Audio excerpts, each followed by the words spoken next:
And welcome to the latest edition of the 941 Sports Zone as we get into episode number 4111 till we hit our anniversary show, John. That would be one full Yes, year. it'll be a big time of the year too. So this is it'll be a culmination type of scenario. So that's good. That's good. Yes, it will. The 941 Sports Zone brought to you as always by the great folks at Mighty Dog Roofing of Southwest Florida. As we record this on Monday night, first day of hurricane season, get those roofs taken care of. Locally owned, nationally backed, delivering exceptional roofing for homes and businesses throughout the Gulf Coast. Give Mighty Dog a call at 941-251-4257, 941-251-4257. Not much going on in the 941 per se, although we do have a lot of college baseball and softball going on. As we record, the Gators are about to be unceremoniously taken out of their own regional by Troy, but they're not alone. There are a lot of teams. There are a lot of upsets, particularly in baseball. A lot of teams that had home field advantage that are, well, I would tell them they're going home, but they're staying home. Today, if Florida goes the way looks like it's gonna go, the number 2 team, the number 8 team, and the number 10 team are all out, and they all hosted. Yeah, Georgia Tech out today, Florida State out today, Florida more than likely out today. Not to mention that the teams that are winning, Rich. So like, if Troy beats Florida tonight, it's Troy hosting Little Rock. Wow. In the Super Regional. UCLA was taken out by St. Mary's. Right. The number 1 team in the country, 8 losses all year. And all at home. Florida State was a pretty dominant team in the ACC and got taken out by a St. John's team that was the fourth seed in that region. And they were undefeated. They were on a roll. So yeah, you're going to see some different faces, some odd looks out there. I gotta believe that the NCAA loves an upset, not a slew of upsets. You know what I mean? It's still a TV show, right? So you still got to have that. So there's a lot of that, and then and you see how it's shuffling out with the softball scenario. A lot of the top seeds are now it's shuffling down, and it could end up 1 versus 2 when it's all said and done, but we'll see about how that plays out tonight. Well, we can do 1 versus 2 in softball, but we cannot do 1 versus 2 in baseball. They're all gone. That's incredible to me. You know, Troy and Little Rock, one of those 2 teams is going to Omaha. Yes. And I love the fact that they don't reseed. I love the fact that, you know what, you win that region and you're in the bracket against the other region. Good luck. Best of 3. May the best team win. What it should be. You went out there. That they shouldn't throw you to the Lions a second time. You know what I mean? You won. You survived the Lions, so to speak. Now here's the fruits of your labor. And I believe you're right. And with baseball, we talked about it with the high school scenario. I haven't seen it's impossible to watch all these regional deals here, but I'm sure pitching had a lot to do with how the baseball turned out. You know, a good pitcher can shut a good hitting team down, and there's your first. You know, you get 1 loss in a region, you only get 1 more after that, and so then it's hard to sort of unwind a little bit of that. So we'll see how this plays out. No Florida representation, it looks like, unless the Gators can mount a huge comeback as we record this on Monday night. UCF was beaten by Auburn in an elimination game. They're out.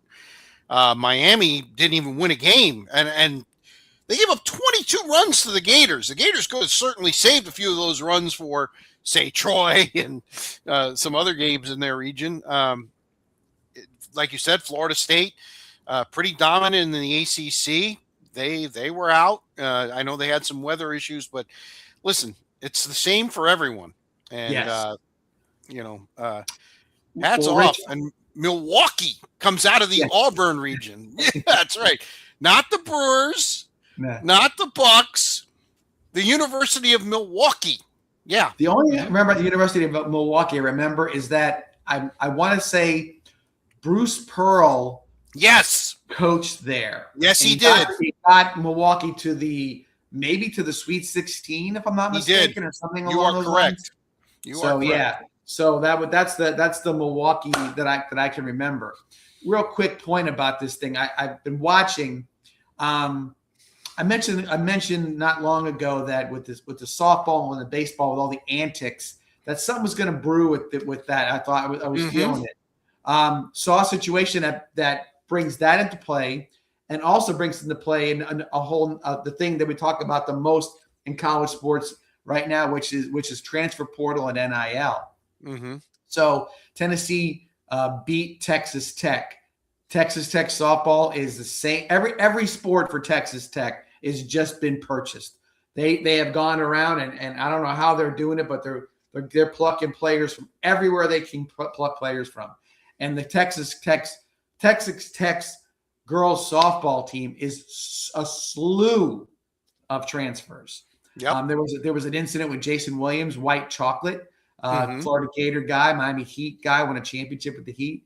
And his daughter plays for Texas Tech, but she played for Florida last year and was purchased away from Florida.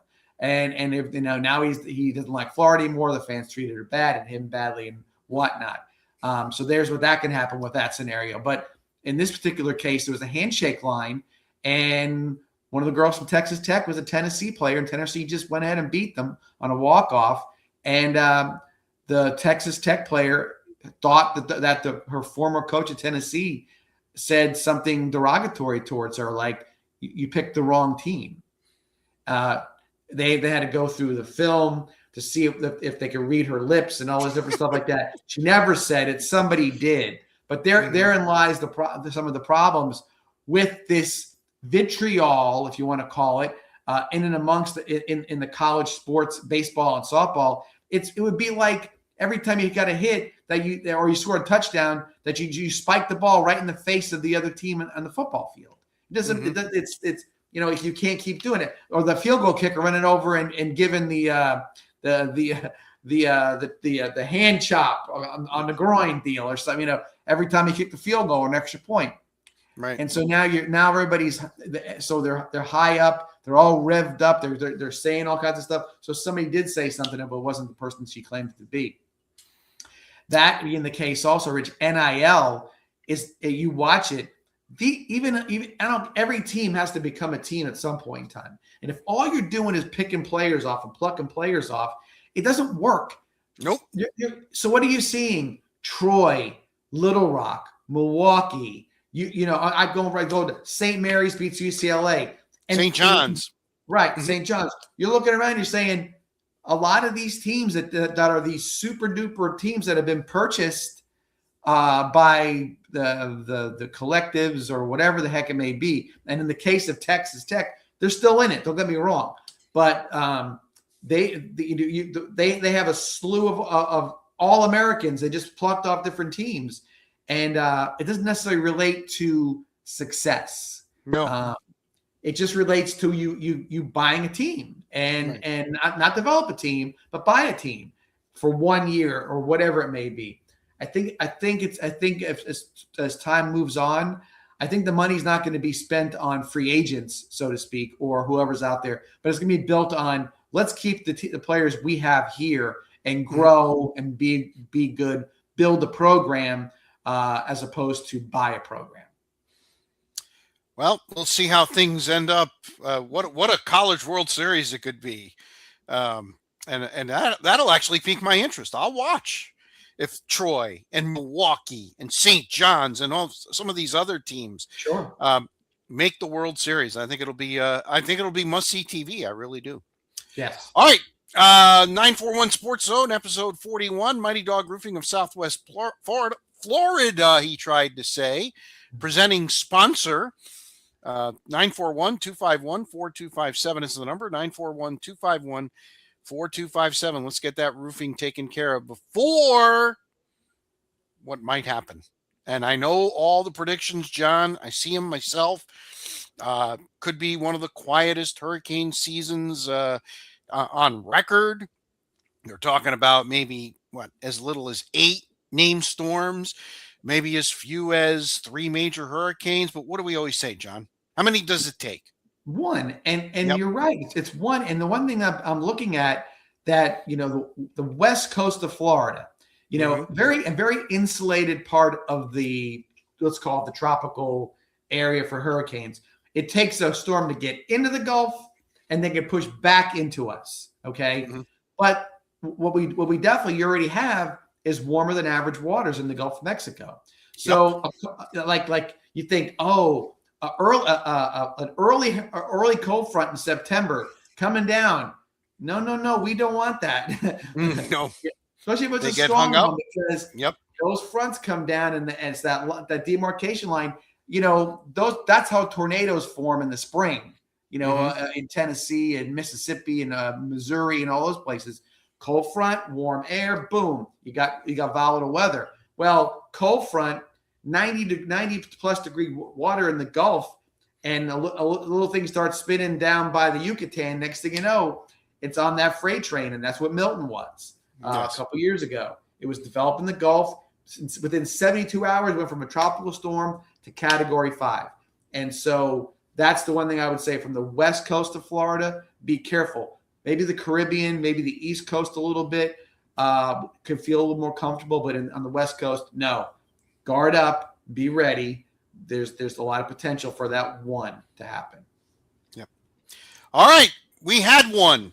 Game 7, NBA Western Conference Final. A very interesting series, John. I would say the first game and the last game were must-see TV. The 5 games in the middle, not so much. A lot of blowouts, a lot of stuff happening. It's funny. I have a friend who likes to throw a few shekels around, and he says, "Who do you like in Game 7?" And I started listing stuff. Oklahoma City 4-0 all time in Game 7 since they moved to Seattle at home. San Antonio hadn't won a Game 7 on the road in 20 years, 2006. OKC, had the pedigree. The defending champs. And yet, when he asked me, "All right, so who you picking?" I couldn't pull the trigger, because my eyes were telling me, at least in the 2 of the last 3 games, that San Antonio was clearly the better team, and they took that right into Game 7. And again, Williams not playing, that's huge for OKC. When you have a starter out and you only have 5 starters, that's 20% of your starters. That can't be overstated. That being said, San Antonio went out and took it, and they got Game 7, and they got a trip to the NBA Finals. I know your lock was OKC, and when in the second quarter, John, when OKC came back after San Antonio got off to that great start, I started to think, so San Antonio should have put them away.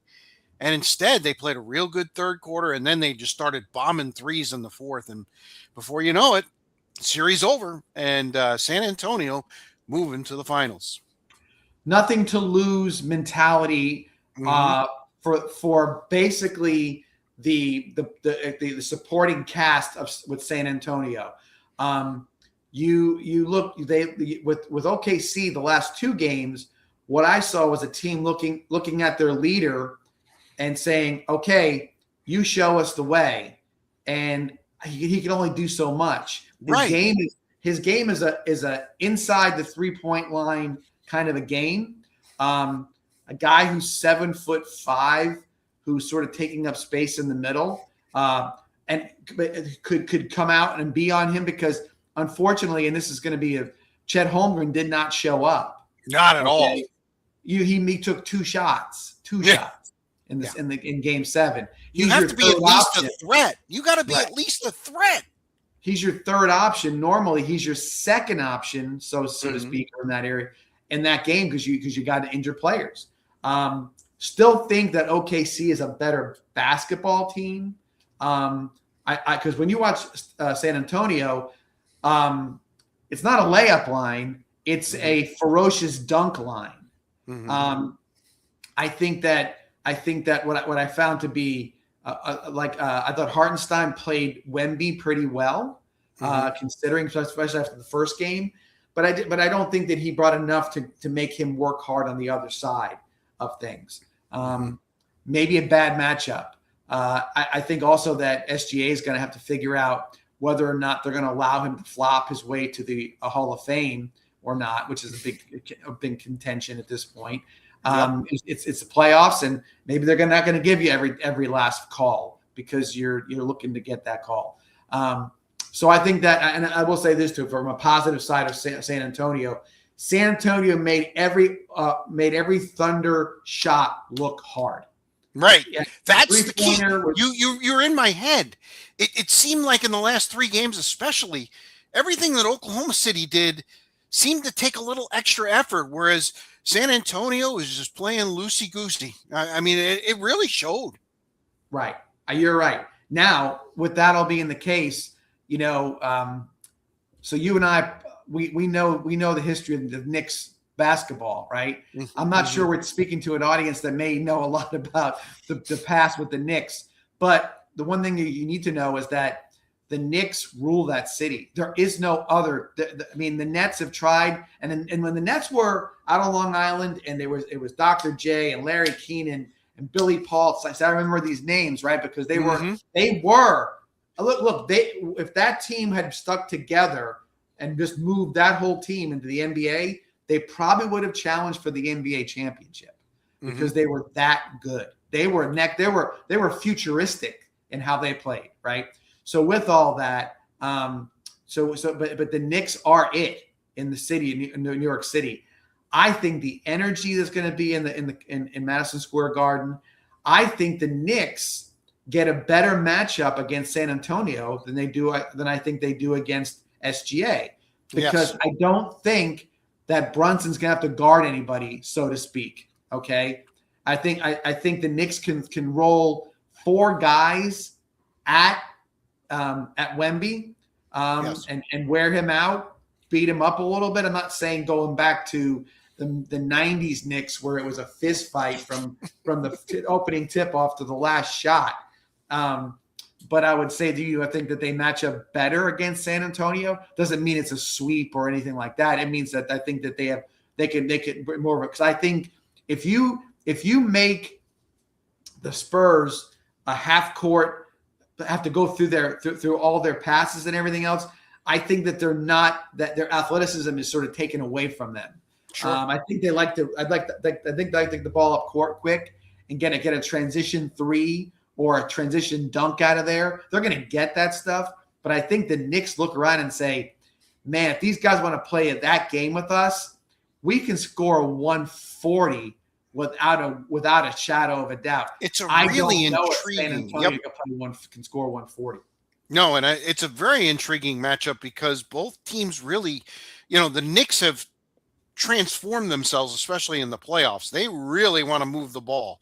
They want to go fast, and San Antonio was better when they went fast, especially in the series against OKC. So you could have an absolute track meet. So the question is, who does that favor? San Antonio, I think, is a little deeper, especially in the backcourt area. But again, I agree with you. I think the Knicks have to come up with a plan and use, the 3 biggest guys, use all 18 fouls and get physical with them. When OKC got physical with Wemby, particularly in game 2, he didn't like that, and certainly his production was down. But I will say this, Mitch Johnson. He got a little bitchy. He was like, blah, blah, blah, blah, blah, blah. And you can see his face, his body language, what there. I think that they can climb all over him, Rich. I really do. And that's going to be interesting to see how that translates to him defending, because now, Karl-Anthony Towns, is Wemby going to guard him? Because Towns plays out by the 3 line. Right. Okay. They both do. You're going to take that 7'5" guy and take him out to there. That leaves a lot of space underneath inside the basket. Brunson driving, Wemby trying to come over and helping the whatever, but not just that, sort of that zone-ish kind of defense with a guy who can basically cover the courts, the whole from side to side, standing still. He just puts his arms out long enough. He probably can touch either bench. So it's one of those things where I think that I like the Knicks. I think you got between Bridges, Hart, Shamit. I think they all can shoot it if they need to. Brunson is the wild card. I mean, even though they won't guard each other, it is Wemby versus Brunson. That's what it comes down to. And Brunson seems to be the more he's the more steady of the two. The ball is in his hands, which I think is probably benefits him as well. That now SGA got a little tied up by Wemby, but I don't think Brunson's going to force the issue as much as far as going into Wemby as SGA did. San Antonio nearly a 2-1 favorite to win the series. The Knicks, as hot as they've been, another 8-day break. One thing's for certain, they better come out in game one better than they did in game one against Cleveland, because they're not coming back from 22 down against San Antonio. This is a completely different animal. Knicks have to look at this and say, we need to get one of two in San Antonio. We need to get Wednesday or Friday. And after that, you got to protect the home court. Now, San Antonio's done very well on the road. They won 2 games at OKC, which I personally didn't think was possible for them to win the series. So they play very well on the road. That all being said, I think the Knicks are the value play in this. They're playing with house money at this point. Right. And I think that's big. I really do. I know these two teams played back in 1999. I believe that was a strike-shortened season, if I'm not mistaken. The Knicks could have been, but it wasn't much of a series. Yeah. No, because the Knicks were the 8th seed. They knocked off Miami as the 1 seed, came through the East and just didn't have anything. I think the Knicks will definitely have more for San Antonio here. I've been going back and forth on this. I'm going to play the Knicks. Like I said, I think plus 166 is a huge number in this series. I think it's much closer than that. I think this series goes at least 6, if not 7. And I wouldn't be surprised if it went 7 if New York would win game 7 in San Antonio. I don't think teams are afraid to go on the road, especially in a game 7 situation anymore. So again, going back to what I'll go back to the Knicks, that energy that's going to be surrounding them. I mean, not just at the Garden, but everywhere. Okay. Mm-hmm. They're going to be in San Antonio. We know that. It's a cheaper ticket in San Antonio. Infinitely. Yeah. So people go down and say, I'm not spending $21,000 on a courtside seat, or maybe more than that, whatever it may be, right? But I'll go down and spend $6,000 on a good seat in San Antonio. And I'm sure somebody in San Antonio would say, I got 4. Yeah, I'll take $24,000. I'm good. That's my season tickets for a long time. Right. But we'll see how that all turns out. Rich, for me, Knicks to win the series. I don't know how, if it's 6 games, 7 games, or whatever it may be. I just look at the way they've played. Now, again, who knows? You never know what's going to happen. But looking at it from my perspective, I look at him and I love the way this team has played. I love that Brunson and Hart and all those Villanova guys have played in championship scenarios. They have a cold-hearted sort of very they don't doubt themselves. Right. Okay. And it's not showboaty. They do not doubt themselves at all. Karl Anthony Towns, what did he say about 3 years ago? He's the greatest big man, outside shooting big man of all time, or something like that, or whatever he said. Well, he's never going to get that, at this point, but he might be the best outside shooting guy in the league. I mean, I know Embiid can shoot. There's other guys, but he's got it. He's him going up for 3 is not a bad scenario. And again, if he's being guarded by Wemby, he's got to come out. If he can distribute, if he can go 18, 10, and 7, for a night, that's a winning combination. Because Brunson, if that's the case, Brunson's going to pay dividends with that. So I do like the Knicks to win it. I gotta sit on it for another day or two and see if I think it's a 6 or 7 game series. So you agree it's going to be a long series, though? Yes, I don't. If the Knicks swept them, and that people were talking about, is this the best Knicks team? In how whatever. Yeah, if they go out and sweep San Antonio, forget it, and that they would go 12 in a row. No, it would be 15 in a row. Am I No, it's wrong? 11 now, so it would be 15, right? Yeah, If no, they 15. do 15 in a row, they got to go down as, one of the best runs in the history of the NBA. Not just Knick history, NBA history. Right. If that's how it turns out. All right. So we both think it'll be a long series, and we're both going to lean towards New York to get would revenge from definitely do that. 1999. Okay. All right. The 941 Sports Zone presented by Mighty Dog Roofing of Southwest Florida. 941-251-4257 is the number. Again, locally owned, but they have national backing, and they deliver exceptional roofing for homes, not just homes, but also businesses up and down the Gulf Coast. 941-251-4257. Interesting scheduling, John, because the NBA Finals and the Stanley Cup Final are both on ABC. And it was interesting because the NHL was originally going to start on Thursday night, but both series ended up being very short series.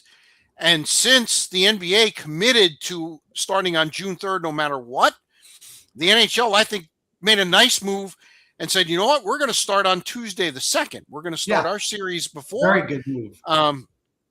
For a couple of reasons. I mean, obviously it's summertime, Carolina, a lot of humidity. That ice is going to be a little bit choppy. I don't have any. I think Vegas will be just fine. They have a very similar system than they do out at in Tampa. So their ice seems to handle things better. Carolina, here's a team 12-1. I mean, they are they're doing it.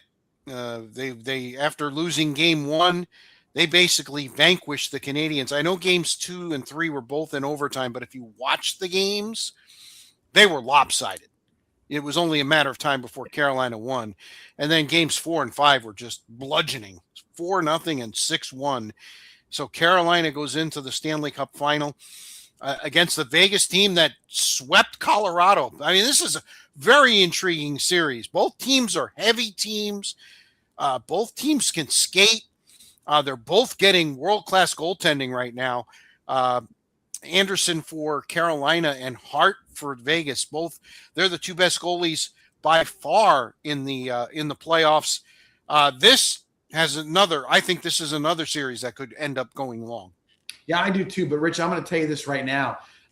Watching Carolina play through the playoffs, you get snippets. Like you said, there's only so many hours in the day to watch every right. series.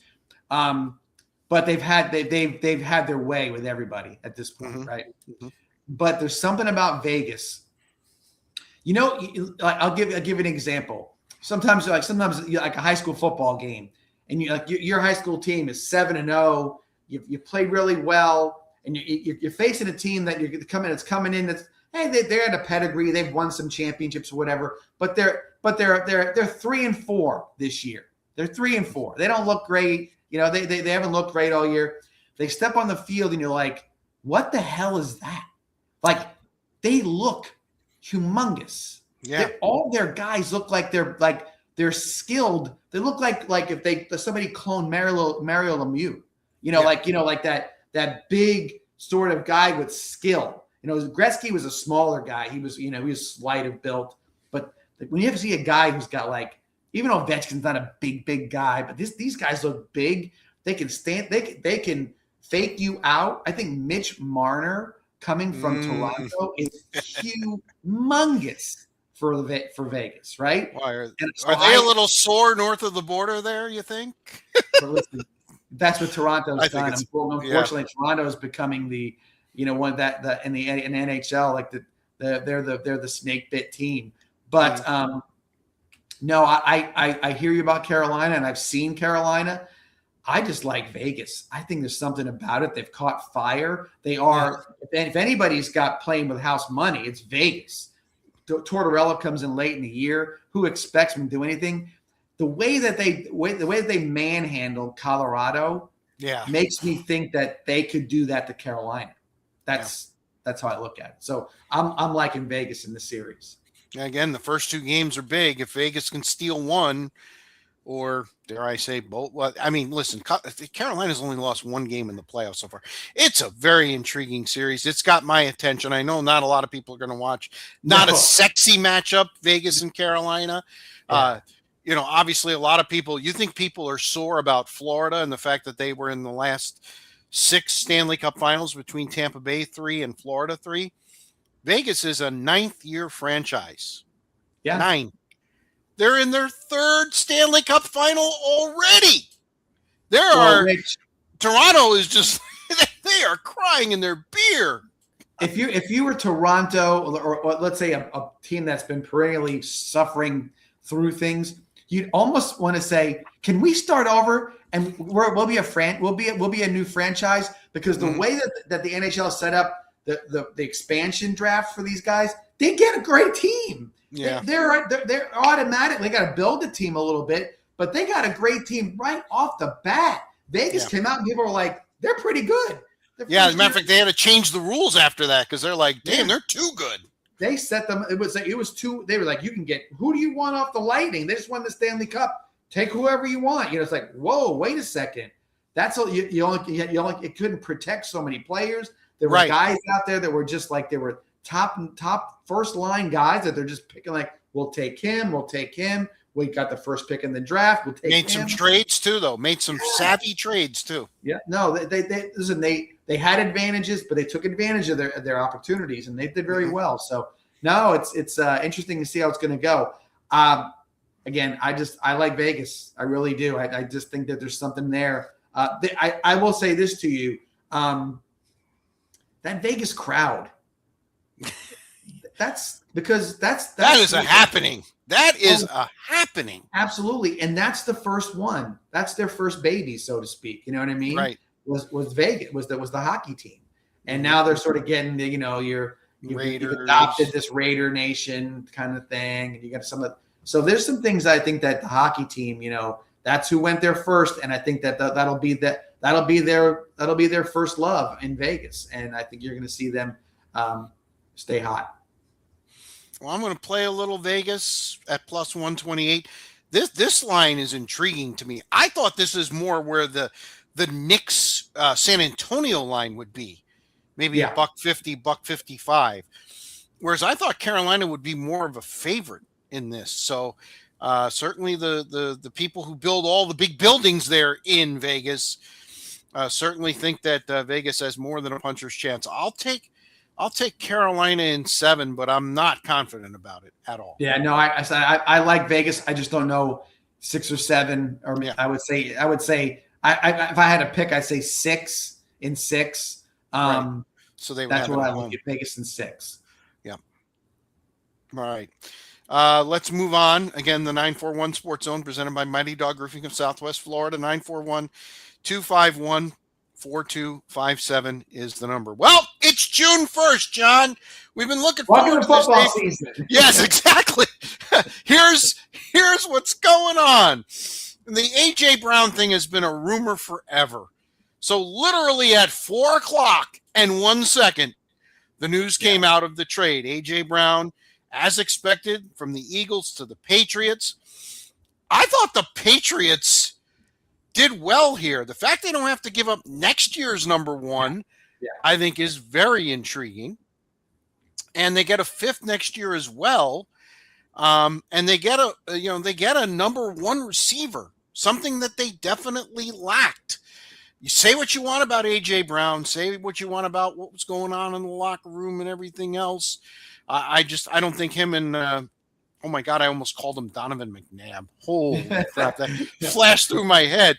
Jalen Hurts, him and Jalen Hurts certainly aren't going to be exchanging Christmas cards. You could definitely tell there was a friction there. There's a history here. Mike Vrabel had A.J. Brown. He was pissed when he got traded, from Tennessee. That basically started the beginning of the end of that relationship. He's wanted him for quite some time, and now he's got him. And listen, the Patriots, they have a much tougher schedule this year. They definitely needed someone to open up the field a little bit, and here he is, A.J. Brown. I think that as soon as that at 4:01 that trade was made, at 4:02 the Buffalo Bills pooped their pants. Yeah, because Now what? Because now they can't find a wide receiver that's a dominant guy in Buffalo, right? And the Patriots said, "Oh, we got a quarterback now. We'll go get the best free agent that we could possibly get, right? A guy who's 28, 4 years left on a contract, going to probably finish playing in New England. Now, will Mike Vrabel be his coach for 4 years or for 4 months from now? I don't know. That's one to keep an eye on there. I got friends that are like, "Oh, it's never going to happen." I'm like, look, this every time they turn the page on this Rossini Vrabel romance, whatever it is, there's more things being unearthed, and the more they find, there's no doubt there is a really bad smoking gun somewhere with this situation. When they find that one, there may be no choice in the matter, but we'll see. Right. To be determined.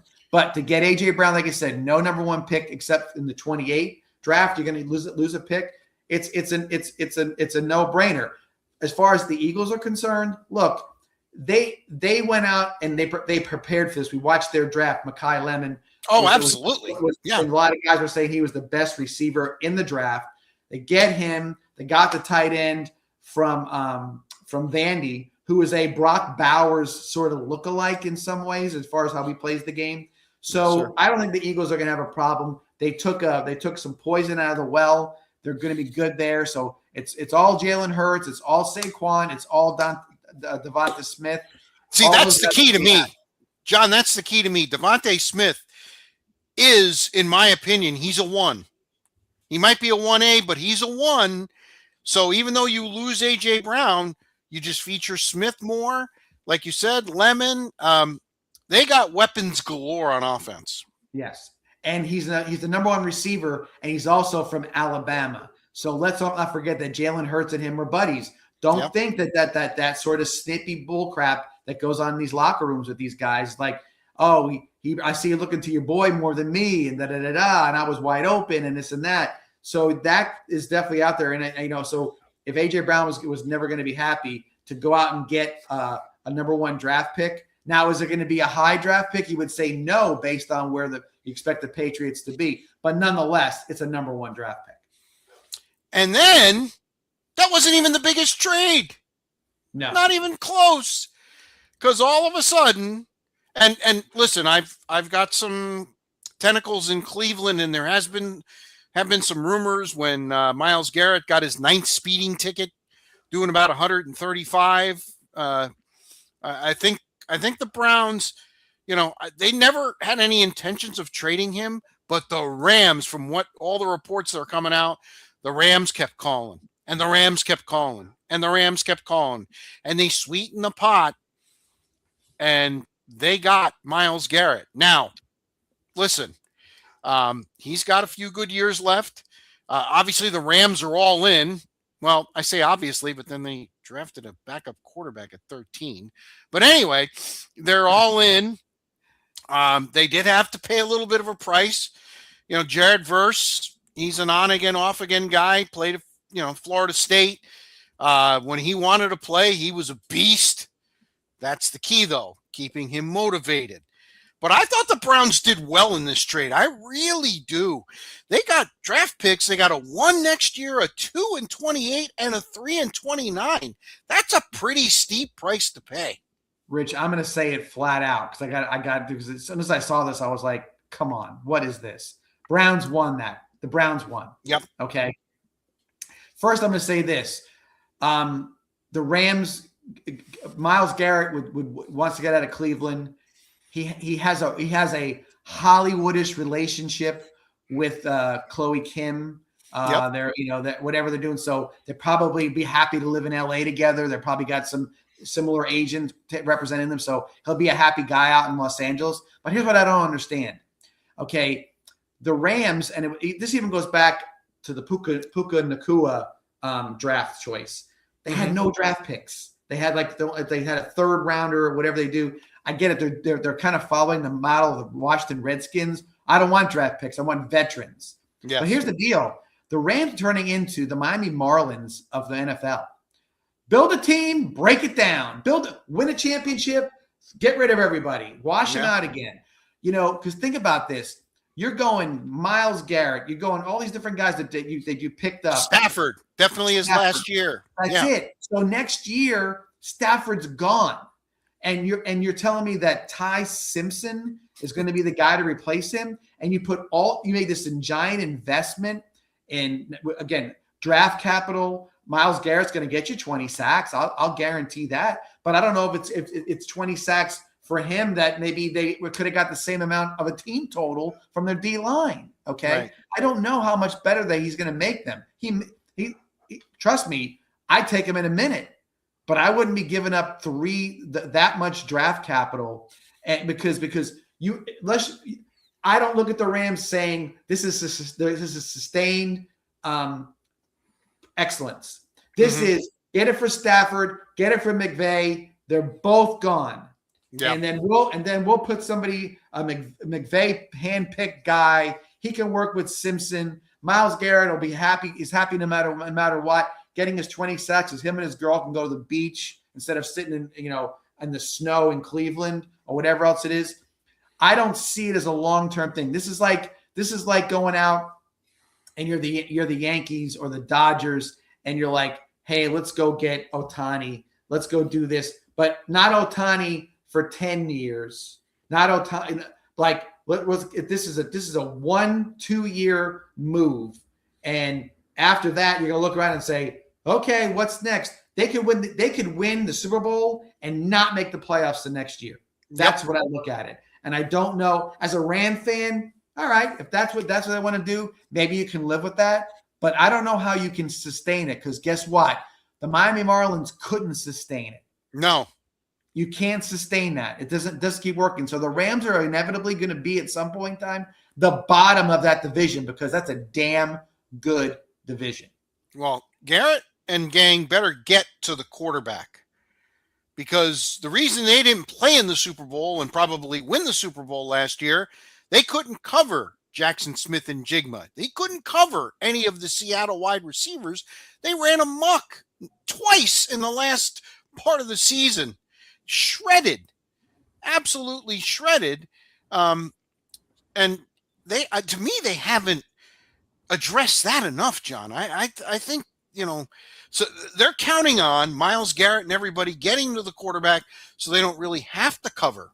Well, McDuffie, and that was more draft capital I gave up. Yep. But the idea is, like I said, I don't think that I don't see that as a continual way to win. You didn't have to do this to win the championship. At least I don't think so. Okay. I don't see this as a necessary, this is the piece we need. I think that I think that they could have done it without him. Now, does that make them a little bit better? Sure. It would be foolish to say it doesn't make them better, but I just don't see it as a sustainable situation. What if Matthew Stafford breaks his finger on his whatever, right? And he's out for 5 games, and the offense gets out of whack, and he's got to get back into it. This is not an unbelievable scenario. This is normal NFL stuff, right? What happens at that point? What happens? I don't know. Do they have a running game? I don't know. I see a couple guys in and out. Looks like they're like everybody else, got sort of journeyman running backs or whatever it may be. I just don't know if I see a surefire scenario. I think the Patriots get more value out of A.J. Brown than the Rams get out of Miles Garrett. Very interesting. I think that's a good way to look at it. There's more there. And I always look at it and say, oh, we're stockpiling players. We're going to – all it takes is a few injuries. You know what I'm saying? Yep. It's like, who knows? Well, in that case, it takes one, because who's the backup? Ty Simpson. No. It's what's his face. It's not Garoppolo, is it? No, it's Minshew, isn't it? Oh, that's right, Gardner. That's right. The stash. Yeah. But what has he done? I mean, you get into that part of that schedule. First of all, they're on national TV 7 times, more than anybody else. Right. So they're going to have a lot of short weeks. That's what that means. And yeah, if Stafford doesn't get through the season without getting injured, that division is murder. You got the Niners, who are going to be better this year.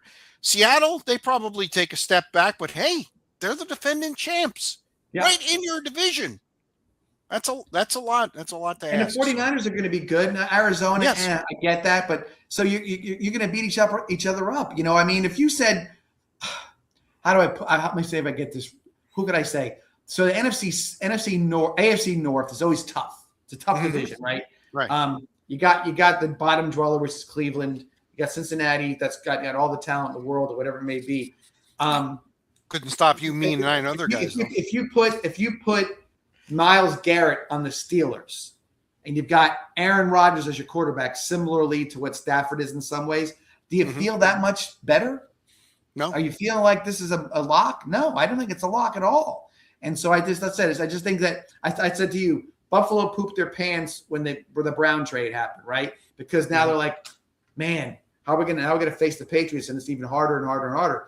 Do I think that the 49ers and the Seahawks are going, well, that's going to be much harder now that Myles Garrett's there? I don't know how much harder it's going to be. I just don't know. One other interesting note involving your team. Looks like Russell Wilson would rather be with makeup in the CBS studio. I knew you were going to say that. He wants to be in the CBS studio taking over for Matt Ryan, as opposed to being the backup quarterback in New York. I think it's a good move on his part. He didn't want to be a quarterback. I really do. He's done. He was done a couple of years ago. He's done. He's Mr. Sierra. That's what he is. I get that. And he's had a lot of. I listened to a national sports show where he came on there pretty much most of the time. He's a very measured guy. He doesn't like people sort of like. He comes off as like a really like super duper like high energy, like I love to be with this guy. I don't know. I think I get the feeling with him that he's not who he portrays himself to be. I think he's a bit of a prima donna. The Denver deal, him going to Denver, I thought that was a great move at the time. He had to have his own office and this and that. I'm like, no, that's not what a prima donna. Yeah. So you're right. No, go be on TV. He probably won't be very good at it. My opinion, wrong, but I don't think he'll be very good at it as an announcer. I don't think he's interesting enough. You got to have that interesting factor, or you've got to be at a really in-depth guy who goes a deep dig kind of guy in regards to what the teams are doing. I don't see him being either one. I see him looking really good with a really fancy suit on and sort of an empty suit. Is that what you're? All of a sudden, we lost audio here. Interesting. Are you there, John? I don't hear anything. Oh, lovely. All right. Do you hear me? Do you hear me? So we've completely lost. Completely. Oh, you're muted, John. Unmute your mic, John. Your mic is muted. It says you're muted. We go. Oh, there we go. There we go. Yeah, see, now something happened. Yours got muted, then mine got muted. It did. It went rogue on us. Yeah. Yeah. You never know. Thank you, StreamYard. All right. A couple other things. College football.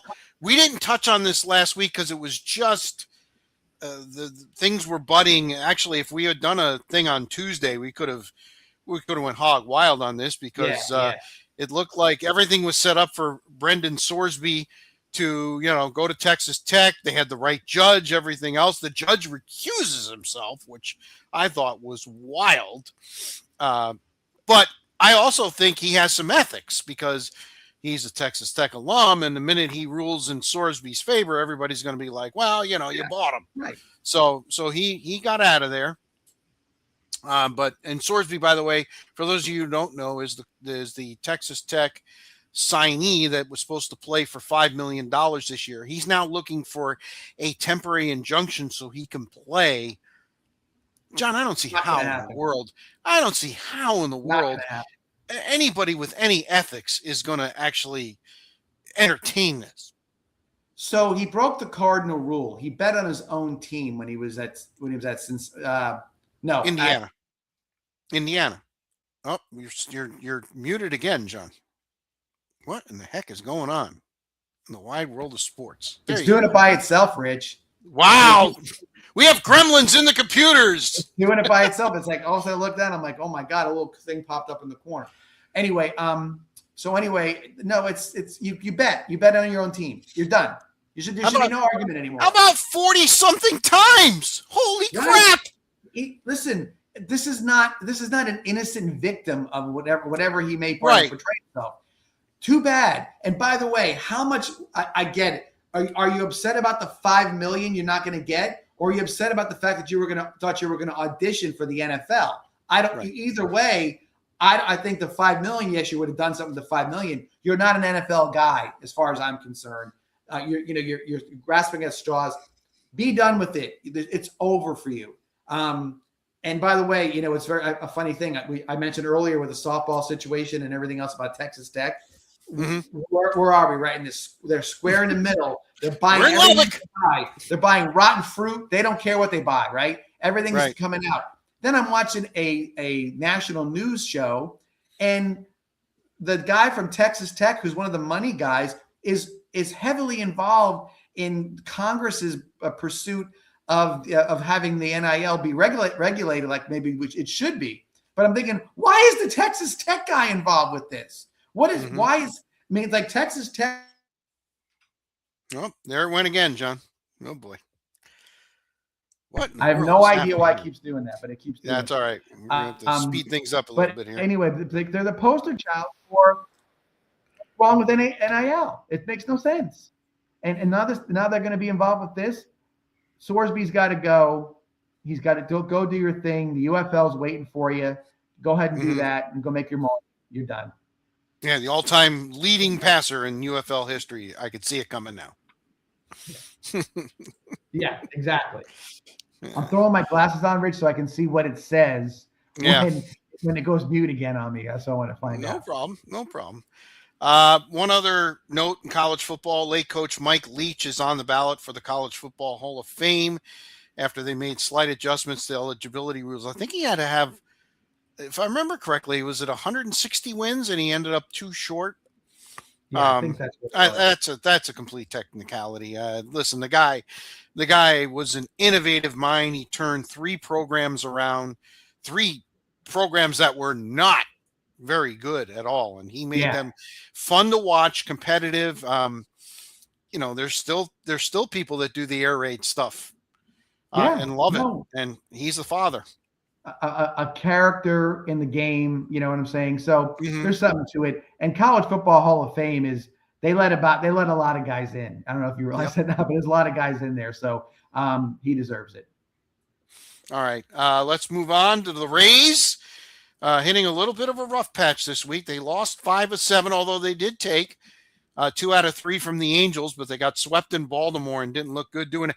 The one thing that's got to be a little bit disconcerting, John, is the fact that all of a sudden they've started to boot the ball around a little bit. The defense has been terrible. The one game in Baltimore, they gave up 6 runs. Not one of them was earned. Ended up losing 6-1. Very uncharacteristic of the Rays, and yet because they built up the nice little cushion, they still have a 1.5 lead over the Yankees. Yeah, and I'll say this, they're in historic point that I think there's 36 wins is the most they've had, or close to the most that they had up to this point in the season. So you can't knock anything that they're doing. I think the trend with baseball though, Rich, is streaks. Mets lost a bunch of games and then they won a bunch of games, and this is going back and forth. So I think very streaky. I will say this to you. Overall, the Rays have always had these, hey, just got this guy. He's there a year and he's got a bad elbow. He's going to be gone. Guys, there's a lot of guys. Injuries are creating these sort of up and down sort of scenarios in MLB, and no different with the Rays. I mean, the Rays, 7, 8 pitchers on the disabled list, if I'm not mistaken. So it's a lot. And I think that you're going to see the ups and downs of it. I do like this team. I'm dying to see July 31st. Today, I know it's June 1st, the big thing with the NFL. But July 31st, when the trade deadline starts to hit and they can start adding or subtracting, wherever the Rays are, if the Rays are contenders or they're up there, does the new ownership go all in and try to get a couple guys to make a push. That'll be interesting. That'll be an interesting scenario moving forward. Yes, it will be. Speaking of interesting scenarios, the Yankees on Sunday did something that they haven't done in 21 years and is rarely done. They put up a 13 spot, not for the game, in an inning, 1 inning, and they didn't get 13 runs. All their runs, not one home run. 1 inning. Right. Yep, and not one home run. Yeah. So that's one of those anomalies in baseball. Makes it interesting. I will say that I will say this. Now that the basketball season is over for NBC, and there was a Sunday night baseball game on NBC, it really the story of the year in sports for me is NBC coming back so strong with the NBA and the Major League Baseball and doing a fantastic production job with it, and it's made me like say, okay, I don't have to watch America's Funniest Videos on Sunday night now. Right. I can watch the NBA or whatever it may be, and it seems to be well presented at that point. So, something to say about that, but I will tell you that we'll interested to see how the rest of the season plays out. We can watch it on Sunday nights, and hopefully we'll be able to watch baseball next year. And listen, neither team did anything that was. Or neither side, I should say, did anything that was earth-shattering. But you know what they did do? When I say they, the Major League Baseball Players Association and the owners, they actually proposed something. And you say, well, you look at it and you go, oh, come on, this is, the owners, they want a cap and a floor and, all this and that. That's not going to happen. And the players, are presented their proposal, and it was obviously heavy. You know what, though? Usually in these situations, December 1st was the deadline. November 30th, they'd start talking. At least they're talking in May and early June, which gives you some hope that maybe by December, or even if not December, maybe by spring training of next year, they could come to some sort of agreement. Yeah. Well, that would be the smart thing to do. You know what I'm saying? Get together, compromise early. Don't get into these bitchin' matches over tiny little things, and just let's go get it done. And that way you're seamless. Everybody makes their money and you're off and running. All right. A couple of other things before our video takes a dump on us. Russell Henley closed with a flourish. How about 4 straight birdies? 16, 17, 18, and the playoff. And did he ever stick it in that playoff? Good on him. Shame for Eric Cole. You're trying to get that first win. It's right there for you. And he didn't do anything egregious. It was almost like when Rory last year, what major was it that he shot 70 and he finished second? He didn't do anything like wildly out of control, but he allowed himself to get run down. And, he's trying to get that win so he can get the Masters and, everything else. I felt sorry for Eric Cole. Okay. Yeah. He pulled the Fleetwood. That's what it was. That's what it was, because Tommy Fleetwood's famous for just going out and powering a bunch of holes and not winning championships until last year, winning tournaments. And so, but again, I thought it was a very compelling ending. And I'll tell you why. Other than the Cole Henley situation, they grew the rough a little higher out there at Fort Worth, right? An old school golf course, mind you, Rich. This is this is where they back in the day. This is Hogan's course, right? Yep. And what do you know? It wasn't. You couldn't go out and shoot 65. 60. Everybody. 61. Right? Yeah. Cole. I had picked Griffin to be my guy in my fantasy golf deal, and he was starting the day at 6 under. He goes out and shoots 5 under and goes to the top of the leaderboard practically and stayed there the whole time because the course wasn't easy. Right. There was rough. He's in the rough. That they were saying. One of the guys got a break with a sprinkler head and get to put the ball back into the fairway. And they're like, if he didn't have that, he was looking at bogey at best. That's the way it has to be. All these Yep. old courses can live on. Grow the rough up. You're fine. It's okay. So they'll get used to it. That's okay. So I think that was a takeaway from me. And Cole, again, I don't know if he's going to have a lot more chances. He's a journeyman, but you know what? He's been playing. He's been around. We'll see what happens. Maybe he can pull one off later in the year. And the U.S. Open now just a little more than 2 weeks away. Looking forward to that. And the courses should be a little more difficult because when they get to the U.S. Open, it's going to get really hard. Yep, we know it's going to be over par. Shinnecock's going to the wind's going to blow out there. It's going to be really. Shinnecock was. They almost they almost messed that one up the last time it was out there. So we'll see what happens. They got a little too fast and hard with that. All right, tennis, French Open.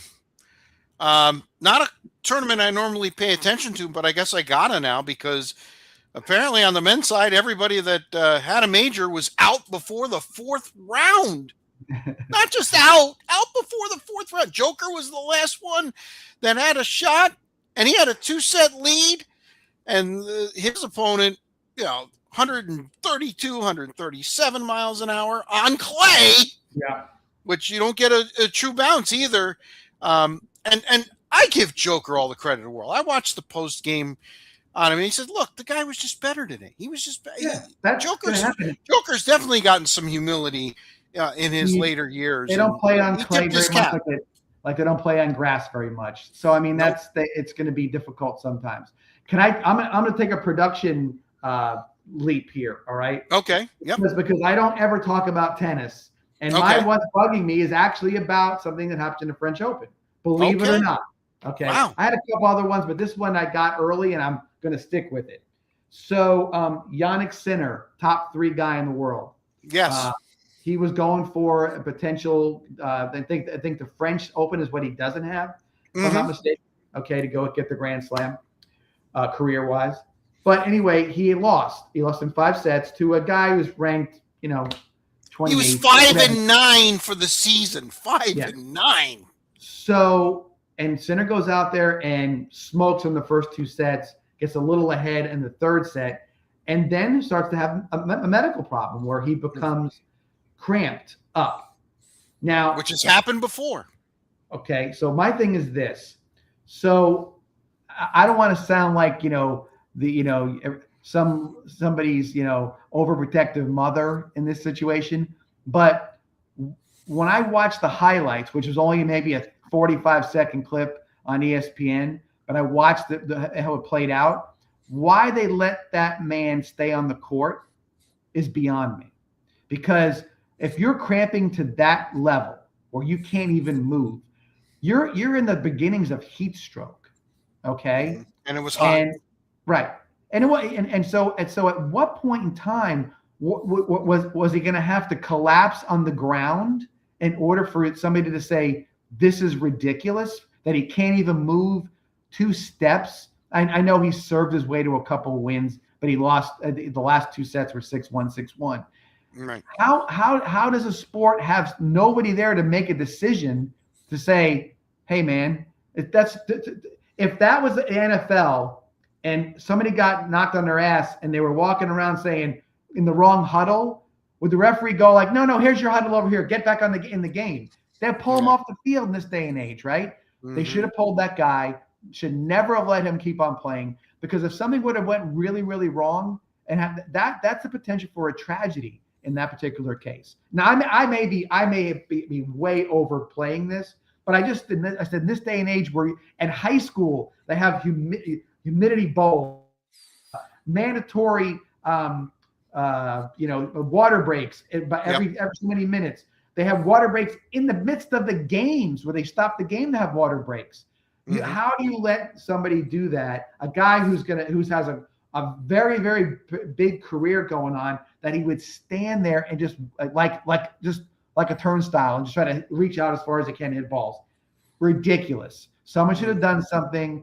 That's a bad call on their part. It's a bad look. Heck, if tennis had any sort of fan base in the United States, they probably would have said something about it, but it became just sort of a blurb on ESPN. But to me, it deserved a lot more more to talk about than that. But they don't have, they don't have NFL Live, NBA Today. They don't have tennis today. I'm sure maybe if you got to the Tennis Channel way down the dial, you might have found something about it. But I was very put off by the fact they didn't help the guy. Well, but it's an individual sport. Doesn't he have to help himself? True. But again, I'm looking at it from the perspective of somebody running that tournament. I mean, what if somebody had a heart attack or was in the throes of a heart attack? They're going to just look at him? Don't they have a doctor around or somebody who was, maybe they do? You would think. You would think. Again, I know I'm probably making a lot out of it because it was cramping and maybe, but still, the heat. He didn't get a cramp in 65-degree weather. No. It was the heat. It was dry. He was probably dehydrated. All the things that no matter who the athlete is, there's been deaths. High school level, college level, pro level. We've had guys die in those situations, and to just keep watching. If that was a practice, he'd be off the court, right? I get all that, and I know it's a practice. But at some point in time, you look at him and say, "Buddy, what are we doing here?" Right. Or give him 5 minutes to see if he can recoup and to say, "Hey, one more chance, and we're pulling you. If you can't move, we're taking you off the court." So. Yeah, well, it's an interesting conundrum because it's forever.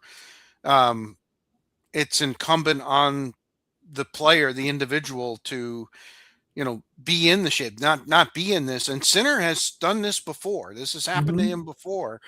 So somebody, a nutritionist, somebody in his camp needs to get him more dialed in, especially when you can have situations like that. It's not going to be any cooler at Wimbledon. That's for darn sure. U.S. Open's in September. It's not always fall right off the bat. I mean, Labor Day time in New York can be hot. Or any of these tournaments for that matter. So yeah. On the women's side, though, it looks like Aryna Sabalenka, the number one player in the world, after Iga Swiatek, who's won this tournament 4 times, got bounced the other day. It looks like it's her tournament to lose. And she has been playing tremendous tennis. So it'll be interesting to see who's going to break through on the men's side. So we'll kind of keep an eye on that. All right. Time for locks of the week. I had the Knicks closing out the Cavs in 4. That was probably the easiest money other than the overtime in game 1. So I got that to go to 20-16. John, you had OKC to win the West.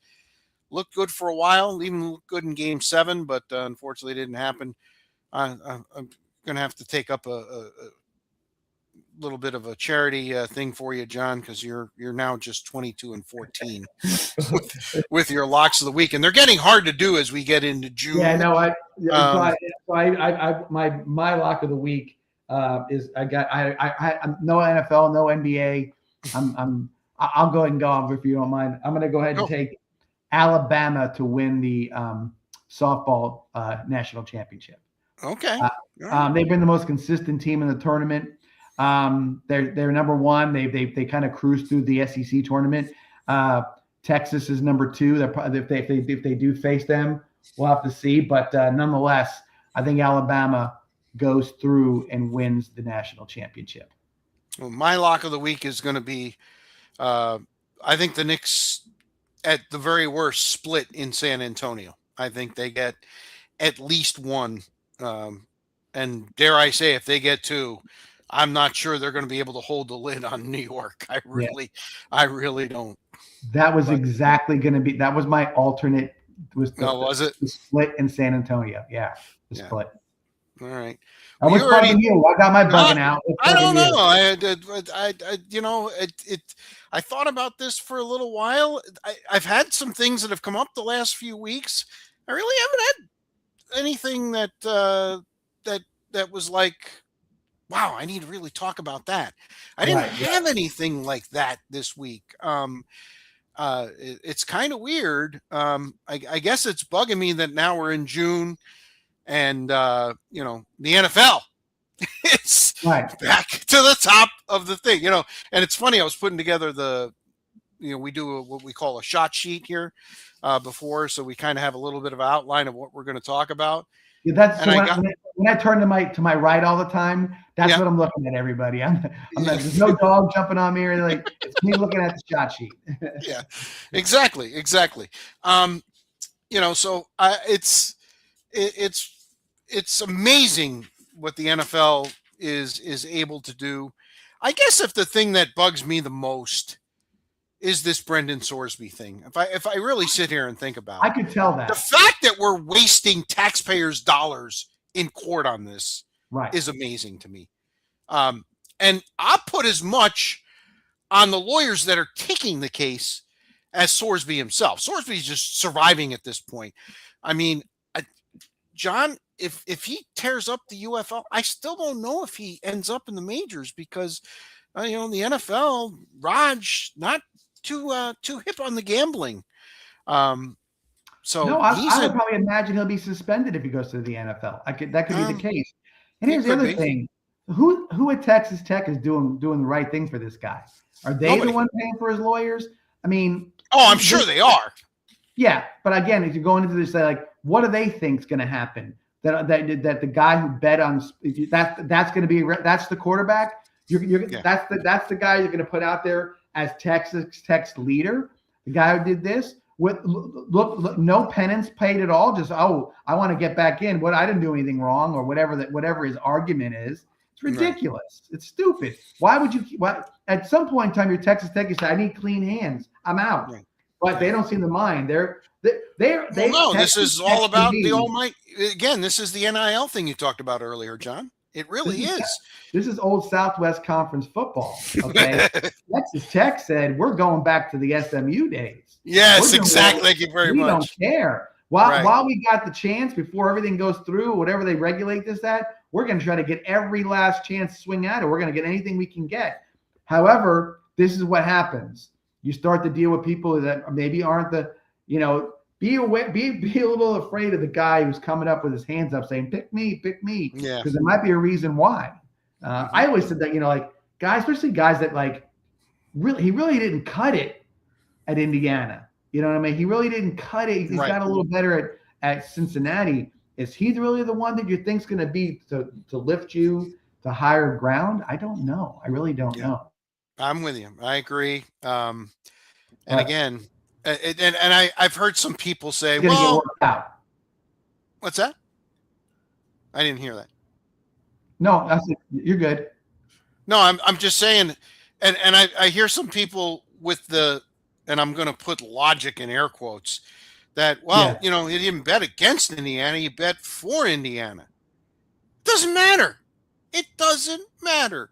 You can't. You have inside information. You are at practice every day. There are people that gamble their hard-earned money, professional gamblers that would love to get where you're at. Right. So I just think they got to shut it down. If not, they might as well just it's the Wild West. Just be done with it. And so, all right. So I guess that's I kind of. No, I get it. Came up with that at the last. You got to think about it. I had to go to the tennis world to get my what's bugging me. So there really wasn't a lot out there. But I will tell you that it is June, my friend. And there's things that annoy me. I hear people say certain things, especially if you're watching a lot of sports TV. I don't want to sit here and call out another sports guy or an anchor who has an opinion on something. I'm not gonna try to sit here and say I'm aggravated because what's his name? Chris Russo said something stupid, on something else. Like, I'd rather be more like to myself. And hey, what's going on right now?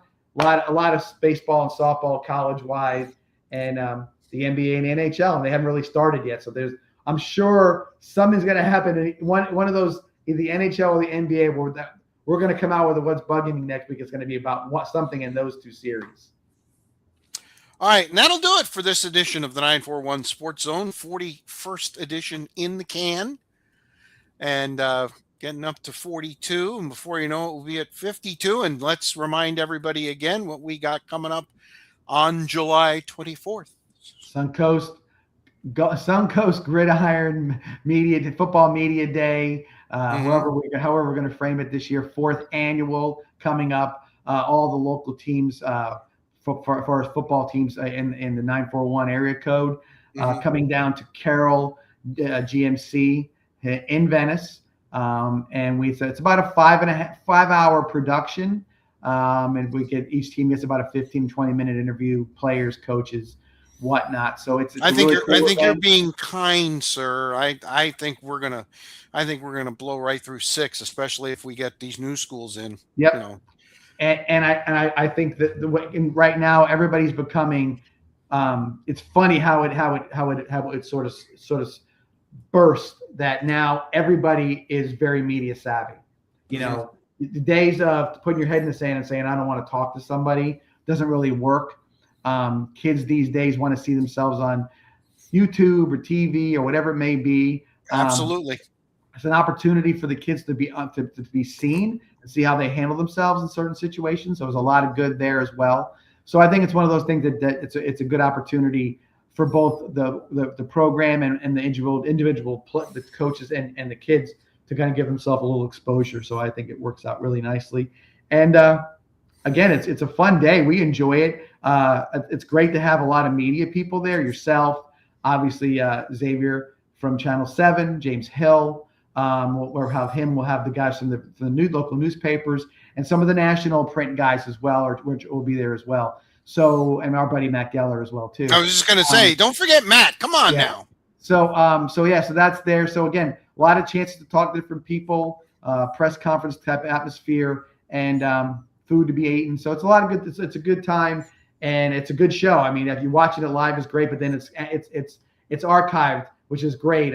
Just today, I said, yeah, look it up, and boom, there it is.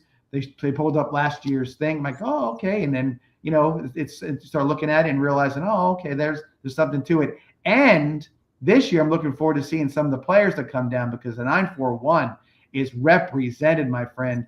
They are Division I players all over the place, and I'm looking forward to see who comes down and gets a chance to talk a little bit about themselves and their high school career.